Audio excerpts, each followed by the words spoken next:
Leadership Development Center is located about 6.5 kilometers from the Central Business District of Kisumu along the Omega Highway, and with a nice scene, lake view on top of the hill, very serene environment, with dynamic kind of activities taking place. And so very soon we'll be driving into the Net Leadership Development Center.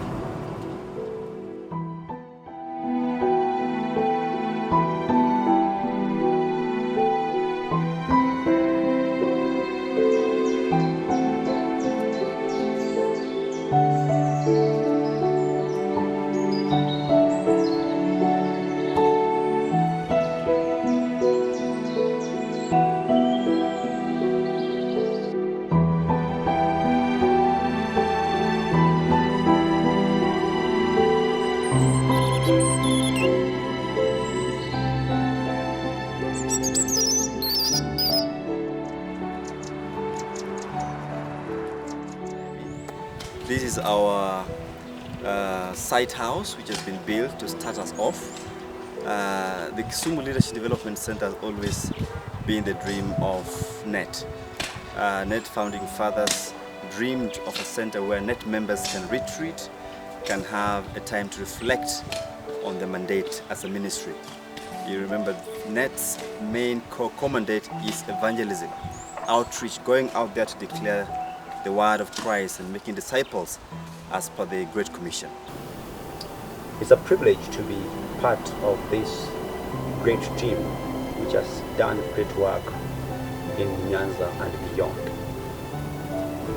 I am thrilled by the foundation that was laid by our founding fathers about 39 years ago today, which was very solid to the point that it has withstood the storms, the test of time, and we are still going on. So we had our first funds drive in May, and then another one in July, and another one in October. And we were able to raise some good amount for the first time in this history of this ministry. Later again in 2016, we did the one funds drive, but it was put together with something we were calling medals. So people picked medals and we were able to raise more money. And then we decided now to go and build the house, what we were calling Project House, which is now complete. NET Ministries Trust has its members. The tentacles and the wings are found across the 6 continents in the world. And yet we've not done much back to Jerusalem, Nyanza. I am also happy and thrilled to have been surrounded by experienced, passionate, and always available senior elders, peers, and the younger generation whom we serve with at different tier, at the trustees, the NCC, and at the various unit leadership positions, and also the amazing team members. I'm in charge of undertaking national administrative duties, program coordination, and each and everything that pertains to the ministry nationally, working together with the National Coordinating Council. One of the challenges that I have been able to see is that the ministry has grown far and wide all through the years. We are about over 38 years old now, and we have several members, and we are trusting that we will be able to account for each and every member of the ministry. So far, we are in the process of undertaking registration, and we would want to mobilize each and every member who was not yet registered as a member of the team to be able to register and be able to support the ministry vision and be able to work together with us. The vision of NET Ministries, as it was conceived in the 1980s, is still alive and kicking. A vision that is a society where people live with God and with one another of peace. This is anchored in the mission statement, which was to evangelize, equip, and make people to divide the word of truth. And all these two led to the encounter of reality with the need in Nyanza. So this center has kicked off. It was conceived in the 2014 to 2018 strategic plan that's now come to an end. And we're happy that we have started on a good footing. Thanks mainly to the members who have given very sacrificially and who have committed themselves to making sure this takes place and this happens. So what you see behind me is a realization, it's a dream come true.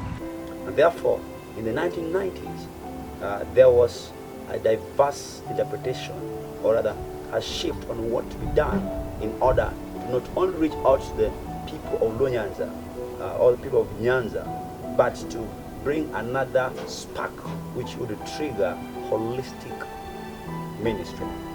And this is where a task force was formed after identifying the need to train the ministers from the village Nyanzas to at least divide the word of truth as per the mission of NET.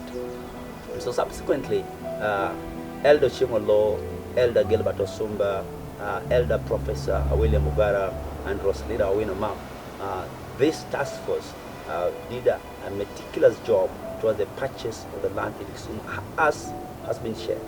We started Ministries when we started our ministry in 1980. We were training our pastors before we go to various fields for evangelism. However, as the years go by, we thought it's wise so that we can have our own center.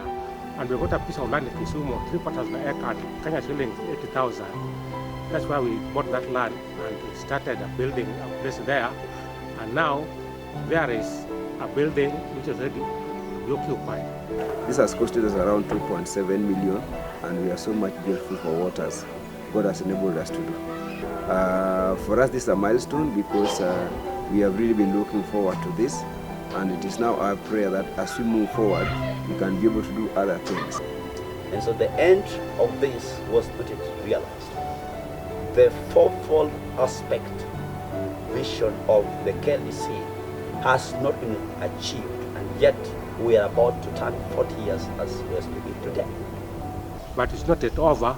We are going to still build more rooms so that people can go there and board and stay there for training and for teaching purposes. Now, how do we then make sure that we do not lose the original dream of having this center and mobilize resources? But I think we also need to bring in new thinking and look at how do we draw in resources from external sources. And resources can be from organizations, like-minded organizations that would be willing to support a worthy cause like this and provide a home for the youth, a home for development of leadership. But we can also look at alternatives of looking for resources even from the commercial sector. I'm sure that out there, even if not mainstream banks, there should be financial institutions that would be responsive to a worthy project. So that's where we are in our story. It's a very rich story of 4 decades, very rich indeed, and it's a story that we want to bequeath to the younger generation who are coming behind us. And allow me just to highlight maybe 2 or 3 key challenges that we face. And I believe that the God we serve will take us through these challenges. One is, how do we reawaken our spiritual nature? Because first and foremost, we are not just an institution. We are a movement that has spanned over 4 decades of our work life, of our life. And as a movement, it's very easy for us to get lost, to get dusty, to get taken away in mind with institutionalization.